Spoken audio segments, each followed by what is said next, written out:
నమస్తే ఫ్రెండ్స్, నా పేరు సాయి కృష్ణ ఆజాద్. మాకు విజయవాడలో అలాగే హైదరాబాద్లో ఢిల్లీలో కూడా మాకు ఆఫీస్ ఉంది. దాదాపుగా ఎన్సిఎల్టీ నేషనల్ కంపెనీ లా ట్రిబ్యునల్కి సంబంధించి అనేక కేసులు మేము ఫైల్ చేయడం జరిగింది. దానికి సంబంధించి మన మిత్రులందరికీ కూడా చాలామందికి అవగాహన కోసం మేము ఈ ఎన్సిఎల్టీ వీడియో అనేది చేస్తూ ఉన్నాము.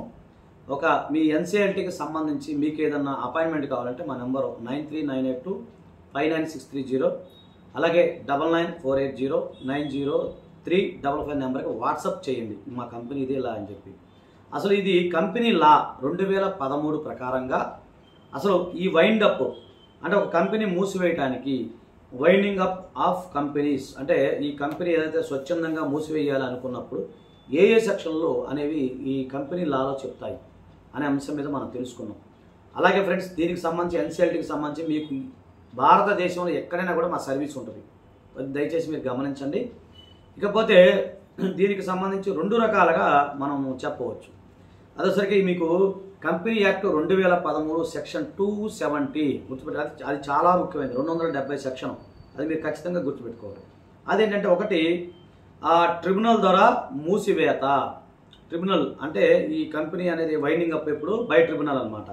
వైండింగ్ అప్ బై ట్రిబ్యునల్ ఇదేసరికి సెక్షన్ 271 దాంట్లో క్లియర్గా చెప్పడం జరిగింది. అది ఏ సందర్భంలో నేను ఎక్స్ప్లెయిన్ చేస్తాను. అలాగే ఇంకొకటి ఒక కంపెనీ 272 ప్రకారం కూడా ఫిర్యాదుపై ట్రిబ్యునల్ మూసివేయచ్చు, అదొకటి. అలాగే స్వచ్ఛందంగా మూసివేయచ్చు.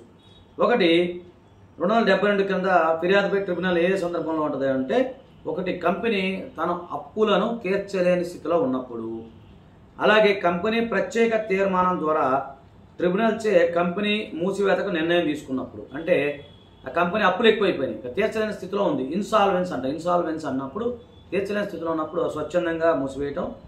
లేదంటే తీర్మానం, కంపెనీకి సంబంధించిన వాళ్ళు ఉంటారు కదా డైరెక్టర్స్, వాళ్ళందరూ తీర్మానం చేసి ఈ కంపెనీ మనం నడపలేని స్థితిలో ఉన్నాము కాబట్టి దీన్ని క్లోజ్ చేస్తున్నాము అని చెప్పడం వల్ల, అలాగే కంపెనీ భారతదేశపు స్వతంత్ర ప్రతిపత్తికి మరియు సమైక్యతకు, దేశ రక్షణకు, అలాగే ఏదైనా సరే ఇతర దేశాలకు సంబంధాలకు కానీ, ప్రజా శ్రేయస్సుకు కానీ, అలాగే అవినీతికి కానీ మర్యాదకు భంగాలు కలిగిస్తే మాత్రం అది ఆటోమేటిక్గా కంపెనీ మూసివేయబడుతుంది. అలాగే కంపెనీ వచ్చేసరికి మీకు ట్రిబ్యునల్ వాళ్ళు ఏంటంటే 19 క్రింద అధ్యయనం అంటే చాప్టర్ 19 కింద మూసివేయాలని చెప్పి ఆదేశించినప్పుడు 19 సంబంధించిన చాప్టర్ అనేది నెక్స్ట్ వీడియోలో చెప్తాను.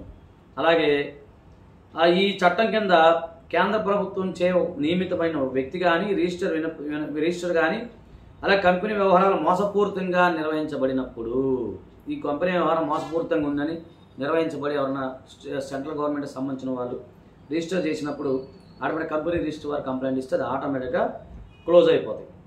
అలాగే ఇంకోటి ఏంటంటే, కంపెనీ చట్టవిరుద్ధంగా అలాగే మోసపూరితంగా కార్యక్రమాలు చేసినప్పుడు, అలాగే కంపెనీ సంబంధించిన పరిపాలన వ్యవహారాలు చూసే వ్యక్తులు ఎవరైతే ఉన్నారో వాళ్ళు మోసం కానీ అక్రమంగా కానీ అక్రమాలకు పాల్పడినప్పుడు ఆటోమేటిక్గా కంపెనీ అనేది మూసివేయబడుతుంది.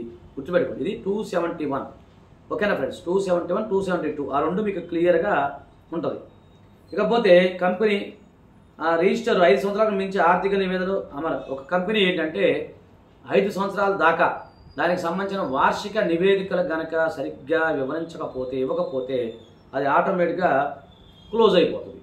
అలాగే కంపెనీ న్యాయం కొరకు, ధర్మం కొరకు కంపెనీ మూసివేయాలని భావించినప్పుడు, అలాగే ట్రిబ్యునల్ కంపెనీ మూసివేయమని ఆదేశాలు జారీ చేస్తుంది. ఓకేనా ఫ్రెండ్స్? ఇకపోతే నెక్స్ట్ ఒక కంపెనీ గుర్తుపెట్టుకోండి, ఒక కంపెనీ తన అప్పు తీర్చలేని స్థితిలో ఈ విధమైన కొన్ని సందర్భాల్లో నిర్ణయిస్తాయి. అవేంటంటే, ఒక కంపెనీ అప్పు ఇచ్చిన వ్యక్తికి ₹1,00,000 కంటే ఎక్కువ బాకీ పడి ఆ వ్యక్తి తన డబ్బులు తిరిగి చెల్లించమని కంపెనీ రిజిస్టర్ ఆఫీసుకు నోటీసు పంపించినప్పుడు, ఆ యొక్క వ్యక్తి 21 రోజుల లోపల డబ్బులు చెల్లించబడినప్పుడు, అలాగే ఒక రుణదాతకు అనుకూలంగా కోర్టు లేదా ట్రిబ్యునల్ డిగ్రీని కంపెనీ అమలు చేయలేనప్పుడు, అలాగే ట్రిబ్యునల్కు సంతృప్తి కలిగించే విధంగా కంపెనీ అప్పులు తీర్చలేదని నిరూపితమైనప్పుడు, అప్పుడు ఏంటంటే ఈ యొక్క కంపెనీ అనేది ఇక ఈ విధంగా మనం తీర్చలేము అని అంటుందన్నమాట. అంటే కంపెనీకి ఇచ్చిన డబ్బులు సుమారు ₹1,00,000 వరకు, ₹1,00,000 కంటే ఎక్కువ బాకీ పడింది, సో కంపెనీకి వేరే వాళ్ళు నోటీస్ పంపించారు, 21 రోజులు కనుక కంపెనీ కట్టలేదు అంటే ఆటోమేటిక్గా అది అప్పు లేని స్థితిలో, తీర్చలేని స్థితిలో ఉందని చెప్పుకోవచ్చు.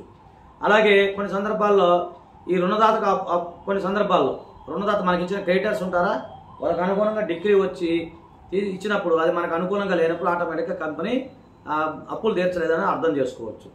అలాగే కొన్ని అప్పులు సంతృప్తిపరంగా కంపెనీ ఏదైతే ఉందో ట్రిబ్యునల్కు సంతృప్తిపరంగా అంటే ట్రిబ్యునల్ యొక్క సాటిస్ఫాక్షన్ మేరకు కంపెనీ అప్పులు తీర్చలేదు అని భావించినప్పుడు అది ఖచ్చితంగా కూడా అది అప్పులు తీర్చలేదని చెప్పేసి మనం నిర్ధారించుకోవచ్చు. ఇది జస్ట్ అవగాహన కోసమే. ఓకేనా ఫ్రెండ్స్, దయచేసి ఈ ఎన్సిఎల్టీ కేసులు కొంచెం కన్ఫ్యూజ్ ఉంటాయి, కొంచెం అంబిగైటీగా ఉంటాయి. ఓకేనా ఫ్రెండ్, మీకు ఏదైనా అపాయింట్మెంట్ కంటే మా నెంబర్ 9948090355 నెంబర్కి ఫోన్ చేయండి. థ్యాంక్ యూ, నమస్తే, జై హింద్.